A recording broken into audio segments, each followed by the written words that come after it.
Les filles sont à l'honneur ce 11 octobre à l'occasion de la journée qui leur est consacrée par la communauté internationale. Mesdames et messieurs, bonjour. Au sommaire, 19e congrès international sur la drépanocytose, Cotonou accueille pour la première fois les travaux qui se focalisent sur la prise en charge de cette pathologie génétique. Les précisions à suivre dans cette édition. Les acteurs de la filière anacarde sont désormais réunis au sein de l'interprofession de l'anacarde. Ils ont tenu l'Assemblée générale constitutive dans la journée du jeudi au ministère de l'Agriculture à Cotonou. Les détails dans un instant. Et puis, l'Institut polytechnique de formation Valeurs universelles a reversé de nouveaux diplômés sur le marché de l'emploi. Après plusieurs mois d'apprentissage dans divers métiers, ces apprenants ont reçu le parchemin de fin de formation, le développement à suivre. À nouveau, bonjour. Le mois du consommant local suit son cours et nous voici à Parakou pour découvrir le Toubani, un mets traditionnel élaboré à partir de haricots et de cossettes d'igname. Ce plat est particulièrement apprécié au Bénin, notamment dans le nord du pays. Comment est-il préparé? Voici le reportage que nous proposent Mansouratou Djibril et Franck Degla. Le Toubani, un gâteau traditionnel bien ancré dans la culture béninoise, est principalement fait à base de haricots et de cossettes d'igname. Sa préparation se déroule en 3 étapes principales: le tri des haricots, la mouture et la cuisson. Le Toubani se fait avec du haricot. Nous en achetons au marché et ensuite nous procédons au tri. Après cette étape, nous y ajoutons un peu de cossettes d'igname concassées. C'est ce mélange que nous amenons au moulin pour en faire une farine. Pour la préparation, nous tamisons d'abord la farine pour éviter les graines de sable. Puis, on y ajoute de l'eau, du sel et de la potasse avant de mélanger le tout pour obtenir une bouillie consistante. On la prête après la marmite et on dispose les moules dans lesquels la pâte obtenue est préalablement servie. Le mélange de haricots et de cossettes d'igname est ensuite versé dans des moules placés dans une marmite. Le Toubani cuit à la vapeur. Avant la cuisson, Dame Aïssé prend certaines précautions pour garantir la qualité du plat. Elle utilise des supports tels que des morceaux de bois sur lesquels les moules sont déposés. Après plusieurs minutes de cuisson, le Toubani est prêt à être servi chaud. Il se déguste avec du piment, de l'huile et de l'oignon comme principaux condiments. Il s'accompagne souvent de bouillie. Le Toubani se mange avec de l'huile, du piment et de l'oignon. Parfois, c'est à la compagne de la bouillie. C'est une nourriture qui peut boire beaucoup d'eau.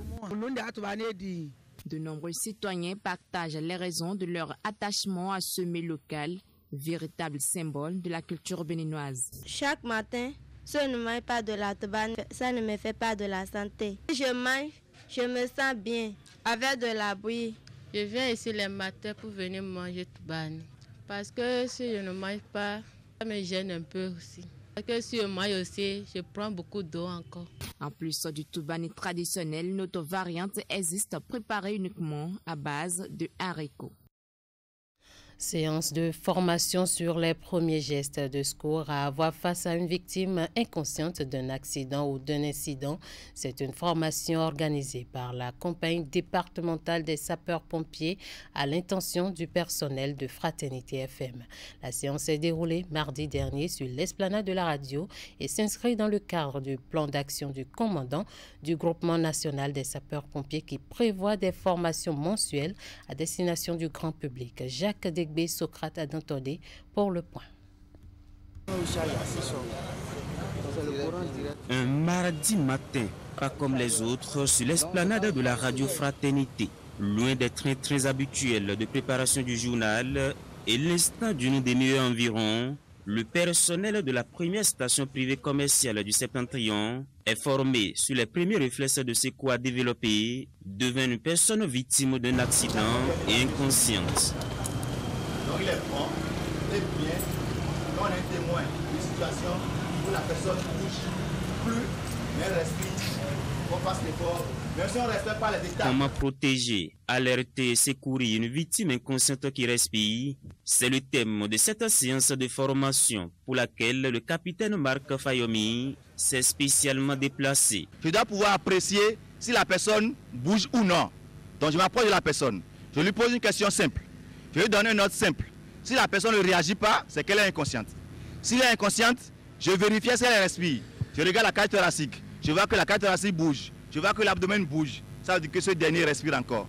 À partir du moment où j'ai pu apprécier l'inconscience, la personne est inconsciente, j'ai apprécié la respiration, la personne respire encore, c'est qu'automatiquement, je mets la personne sur la position qu'on appelle la position latérale de sécurité, qui est la PLS. Secourir une victime d'accident ou d'incident, d'accord, mais il faut aussi savoir assurer sa propre sécurité, rappelle au passage le commandant Marc Fayomi. Je suis témoin de l'accident, je suis sur moto, je ne garde pas ma moto sur la chaussée pour aller sauver la victime. D'accord, je trouve une position favorable où je garde ma moto, je vérifie la circulation. Si elle n'est pas dense, je demande à quelqu'un de m'aider à régler la voie et là je m'approche de la victime pour lui porter les gestes de secours.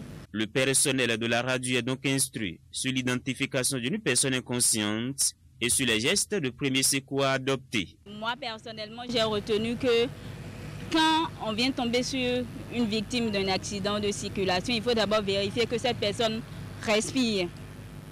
En plus de cela, il faut mettre cette personne sur le côté gauche. C'est le côté idéal, surtout pour tout le monde, plus particulièrement pour les personnes obèses et les femmes enceintes. Et je crois que cette séance vient une fois encore, même si elle ne nous a pas permis d'avoir tous les rudiments à 100%, on peut quand même déjà apporter un premier soin de secours en attendant donc d'appeler les sapeurs-pompiers. Vraiment, je suis tellement content pour cette formation parce que c'est une première. Aujourd'hui, je suis ravi que partout nous serons, où je serai probablement, lorsqu'il y a des cas d'accident qui vont se produire, je sais aujourd'hui comment sauver une vie. Cette formation a par ailleurs permis de rappeler que le numéro vert 118 pour joindre les sapeurs-pompiers est momentanément hors service. Le public est désormais appelé à composer le numéro d'urgence 69 58 37 37 pour solliciter les soldats du feu dans le Borgou. Toujours dans la cité des Koboro et cette fois-ci à l'école maternelle d'Albarika située dans le premier arrondissement de la ville. L'équipe est allée s'enquérir de la gestion des tâches ménagères avec les exigences de la fonction par les enseignants de cette école, tous de sexe féminin. Je vous propose de suivre le reportage qui s'illustre dans le cadre de la Journée mondiale de l'enseignant célébrée le 5 octobre dernier. Il est signé Massouratou Djibril et Franck Degla.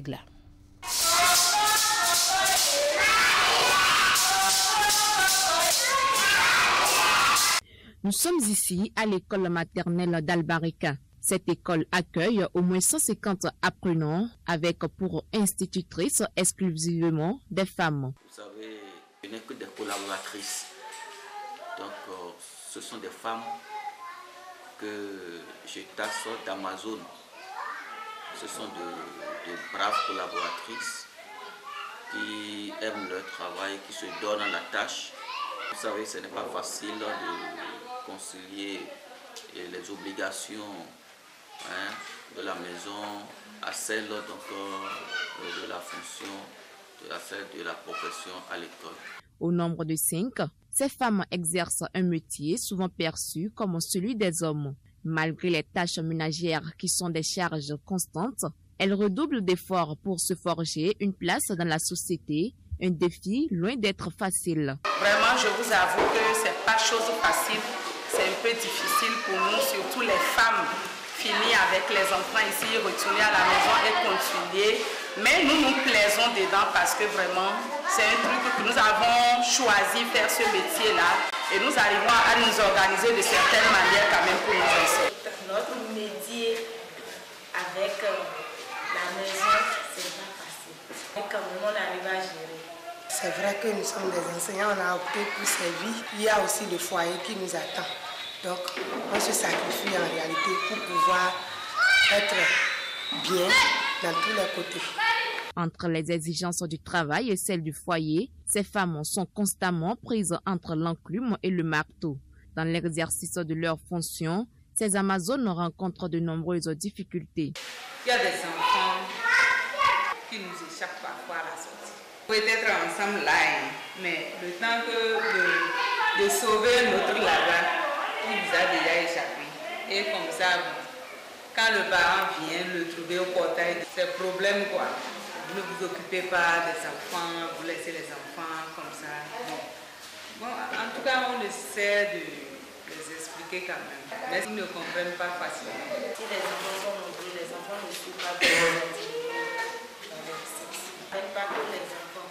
Ça fait que déjà à 8h30, normalement, on doit commencer les activités sexy.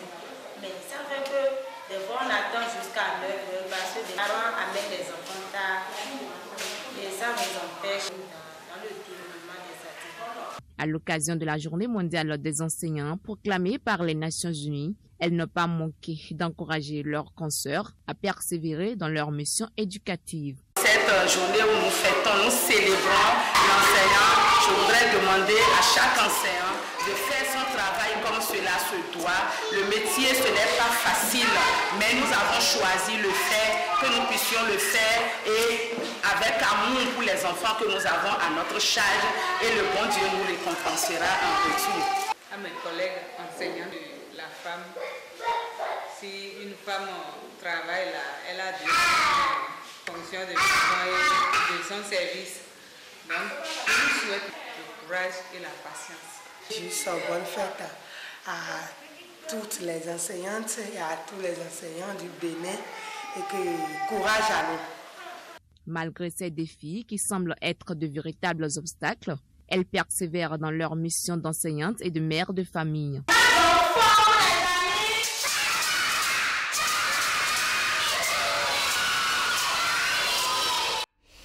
Le Bénin accueille pour la première fois le congrès international sur la drépanocytose initié par l'association de lutte contre la maladie Doris. Cette 19e édition du congrès rassemble une quarantaine d'associations de lutte au Palais des Congrès de Cotonou. Cette rencontre va permettre aux participants de réfléchir à la prise en charge de cette maladie. Le compte-rendu de la cérémonie d'ouverture des travaux est présenté ici par Maël Leroubelou. Ce 19e congrès sur la drépanocytose, organisé par l'association Doris, réunit professionnels de la santé, autorités ministérielles, parents de drépanocytaires et des associations de lutte contre la maladie. Des partages de témoignages ont situé les participants dans le vif du sujet. Je voulais servir mon pays en tant que brillant jeune, aller au Britannique militaire, mais on m'a dit que je ne pouvais pas faire des efforts physiques intenses. À un moment donné, mes parents m'ont dit d'abandonner, mais moi je leur ai dit non, je n'abandonnerai pas.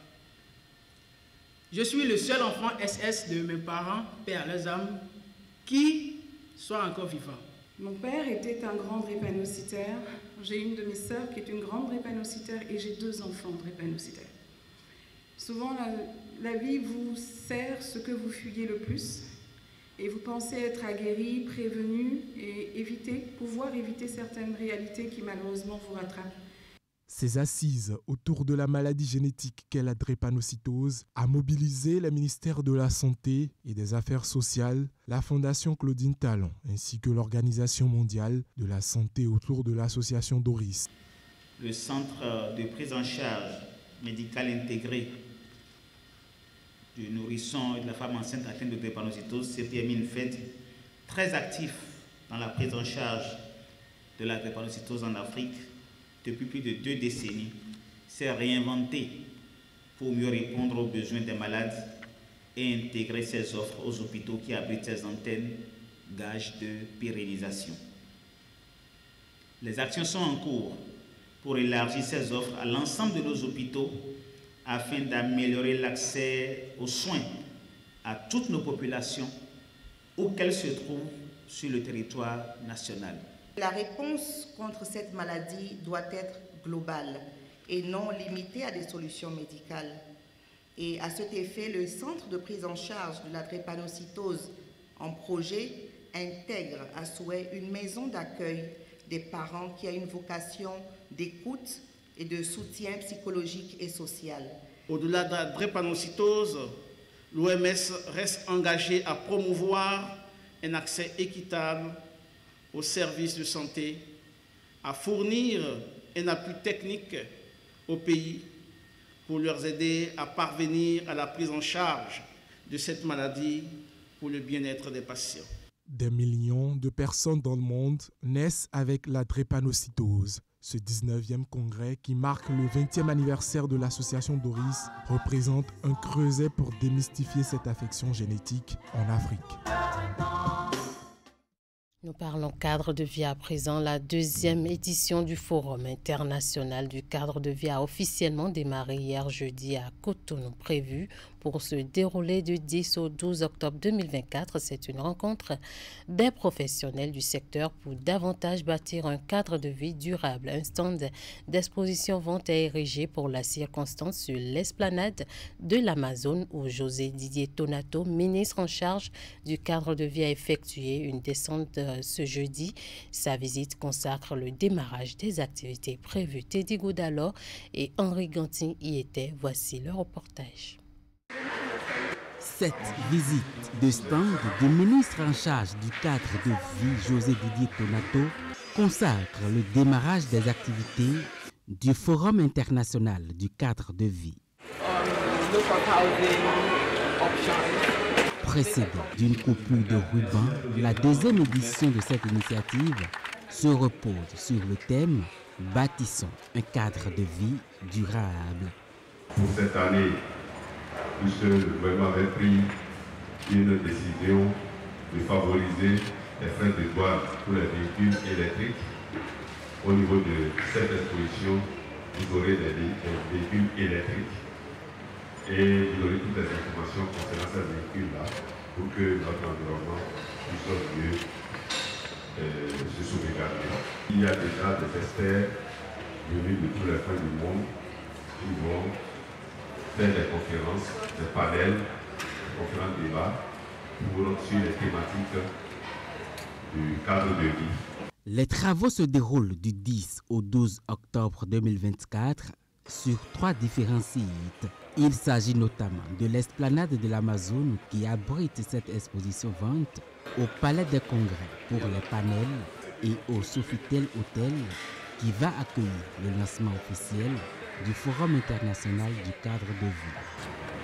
Le monde entier dit, à l'occasion de ces journées, des solutions pour l'habitat, des solutions pour l'égalité et la durabilité, pour un logement équitable pour tout le monde. Et nous disons, nous mobilisons, nous bâtissons un cadre de vie durable. Nous sommes convergents, que ce soit dans l'infrastructure, dans le bâtiment, ou tout ce qui concourt à l'avènement d'un cadre de vie confortable, décent, pour parler comme on parle des Nations Unies, décent et durable. Je voudrais remercier très sincèrement tous nos sponsors et tous les partenaires qui se sont mobilisés pour faire de ce forum un événement qui va se perpétuer. Cette conférence inaugurale, conduite par le professeur Mohamed Guidigaye, a planté le décor. Toujours ce jeudi, la rentrée solennelle du Centre d'arbitrage, de médiation et de conciliation du Bénin, CAMEC Bénin, un organe de la Chambre de commerce et d'industrie du Bénin, s'est ouverte à Cotonou. L'initiative, qui est à sa première édition, a mobilisé les élus consulaires, partenaires et bien d'autres autorités. Sont également associés à ce rendez-vous les cadres de la Cour constitutionnelle. Les échanges sont axés sur les différents modes de règlement des litiges commerciaux. Ingrid Day et Elvis Tonoucoin nous font le point de l'ouverture des travaux. Le Centre d'arbitrage, de médiation et de conciliation se met en ordre de bataille face aux litiges commerciaux. L'arbitrage et la médiation sont les deux armes dont se sert le CAMEC pour accomplir la mission qui lui est assignée. Pour sa nouvelle rentrée qui s'annonce, la structure s'engage à consentir plus d'efforts pour sauvegarder les relations contractuelles au sein des entreprises. Un engagement qui passe par le renforcement de ces modes de règlement passés ici à la loupe. Face à la lenteur, aux coûts élevés et parfois aux lourdeurs des procédures judiciaires classiques, les modes alternatifs de règlement de litiges apparaissent comme des solutions efficaces et adaptées aux réalités économiques et sociales de notre époque.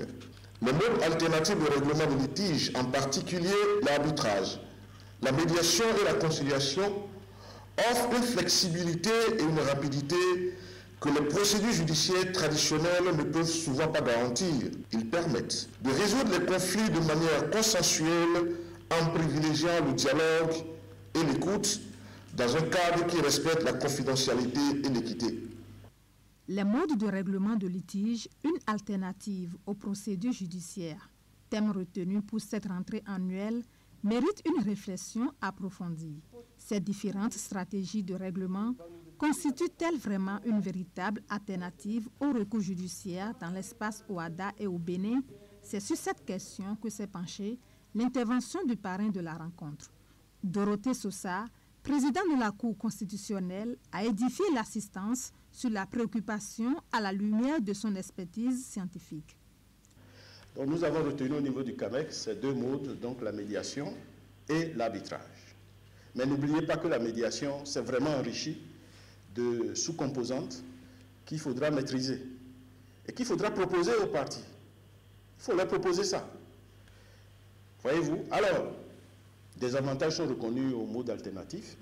Si vous voulez que les modes alternatifs se développent, il faut bien cibler les litiges qui sont adaptés.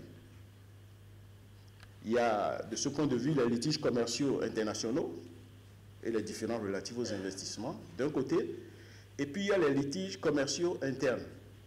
CAMEC Bénin a déjà capitalisé 21 ans d'expérience, 2 décennies déjà que le centre s'efforce d'offrir aux justiciables une plateforme crédible pour le règlement amiable des différends.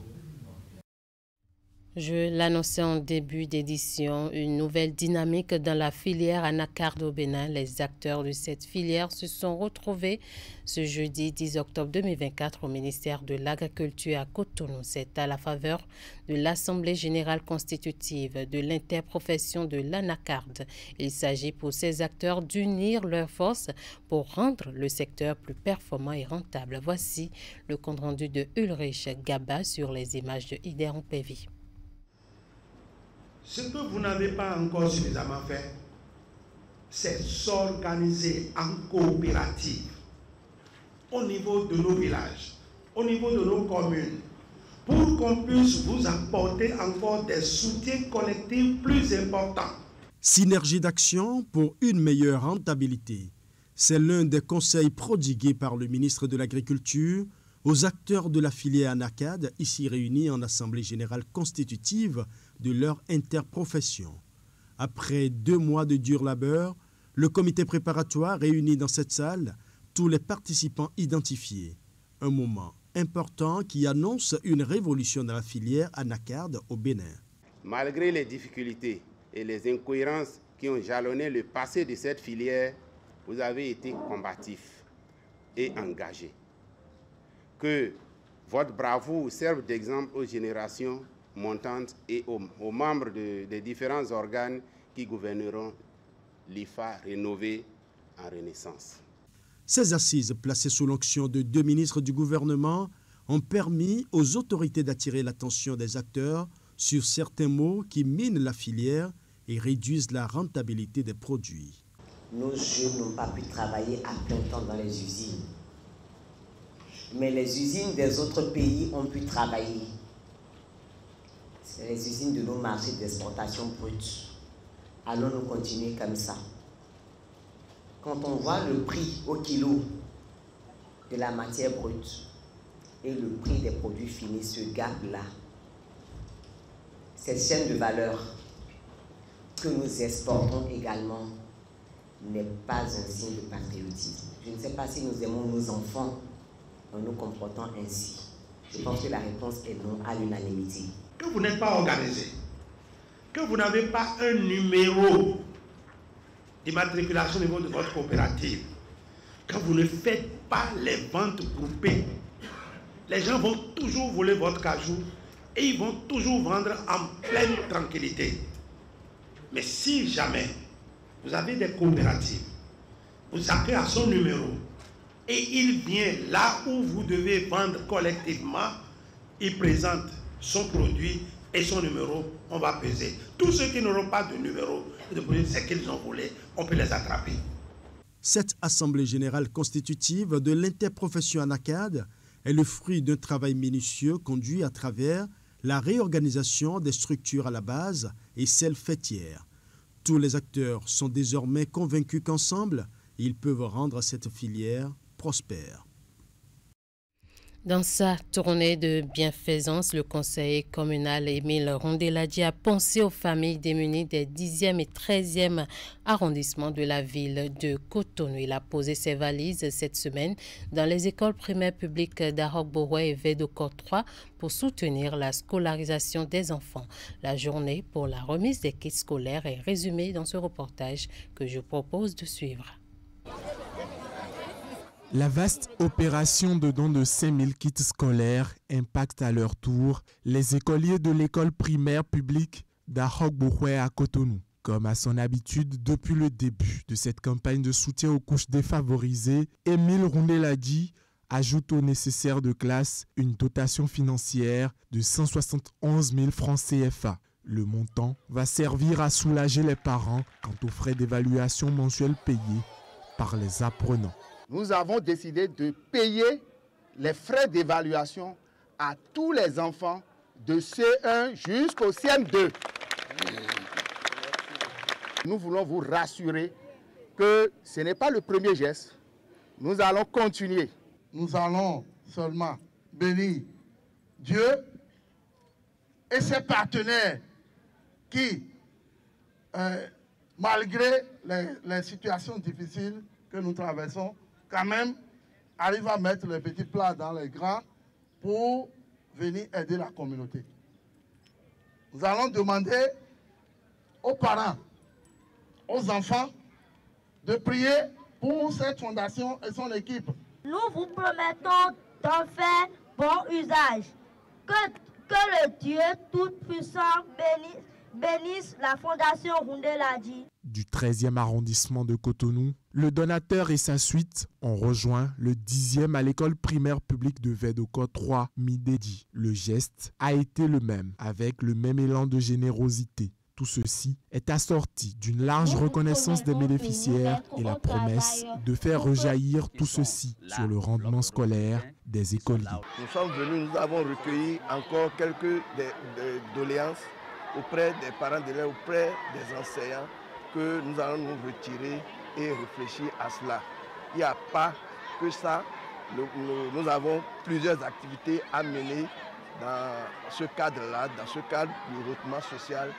Nous avons commencé depuis le lundi dernier la distribution des fournitures scolaires, c'est-à-dire des kits scolaires aux enfants.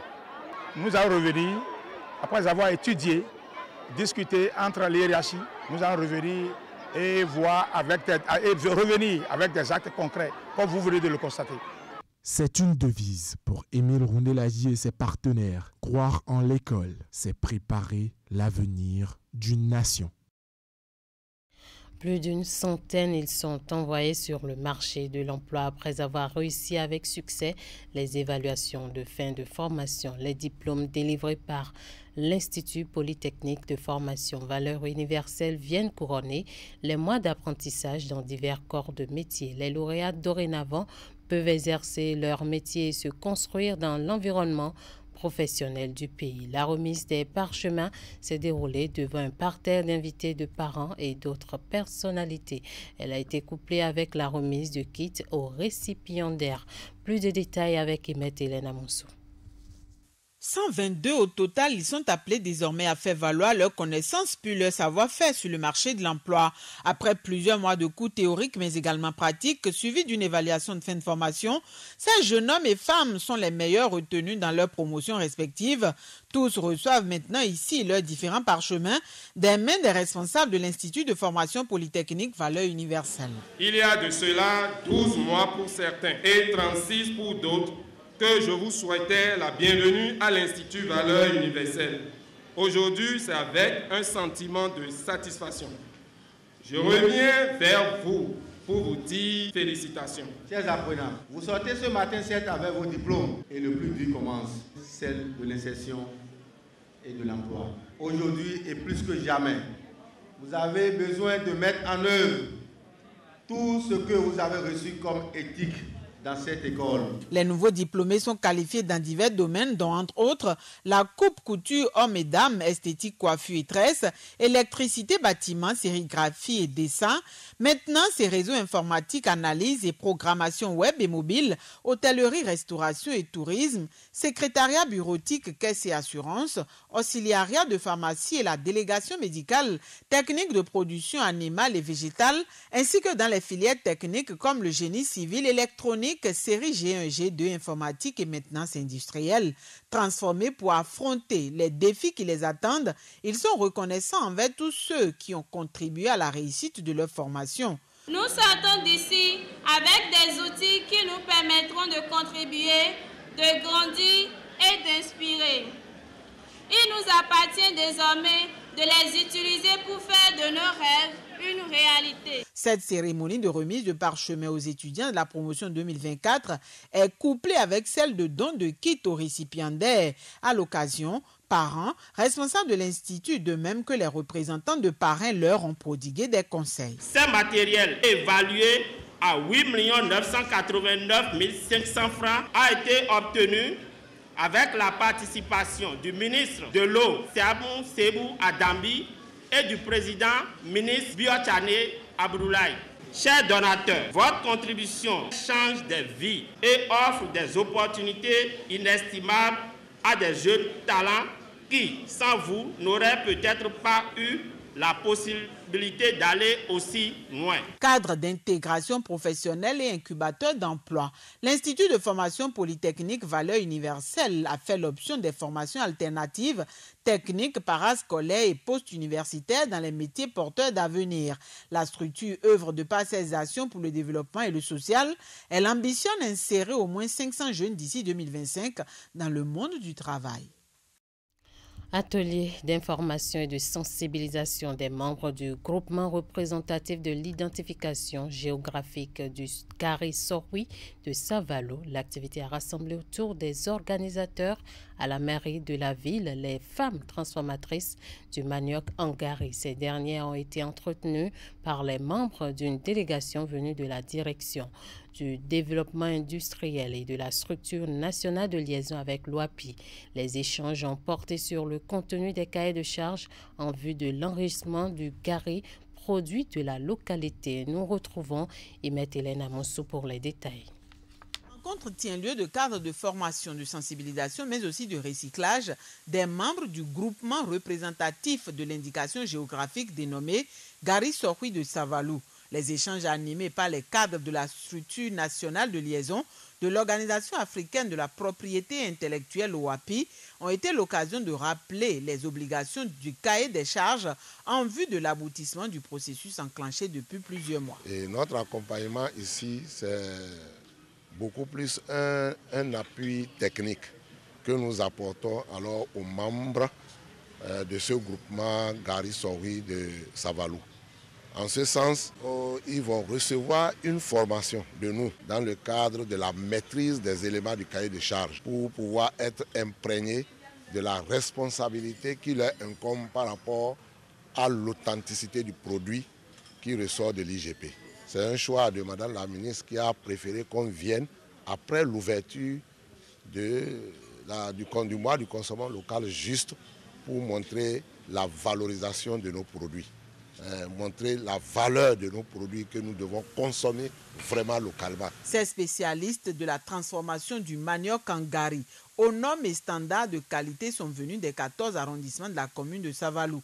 Initiés au profit tant des nouveaux adhérents que les anciens du groupement, la séance a permis de leur rappeler la responsabilité qui leur incombe. Nous avons déjà l'IGP, l'indication géographique protégée du Gari Sorui. Le processus est long. Vous avez été déjà suffisamment formés. Ce n'est qu'un recyclage qu'on est venu faire pour attirer encore votre attention sur les points clés, les spécificités sur lesquelles il faut mettre une attention particulière. Le Gari Sorui de Savalou, à partir de cet instant, n'est plus seulement un produit alimentaire. C'est désormais un savoir-faire. ancestrale qui est valorisée, c'est une identité communautaire qui est valorisée et c'est un ensemble de savoir-être, savoir-faire, un ensemble de mœurs qui sont valorisées à travers ce produit-là. Donc aujourd'hui, vous êtes invités à cette session de formation pour que l'on vous rappelle les enjeux liés au respect du cahier de charges qui nous permettra de maintenir haut le flambeau de ce produit-là. Pour l'atteinte des objectifs, la secrétaire exécutive du groupement a rassuré que la détermination des membres ne fera pas défaut. Encore une formation pour aguerrir les femmes productrices du Gari Sorui de Savalou, un label du Bénin qu'on ambitionne de révéler au monde entier. Et voilà qui boucle ce 13h au Bénin. Merci de nous avoir suivis. Merci à toute l'équipe de rédaction, de réalisation et de diffusion. Passez un bon après-midi en compagnie de nos programmes.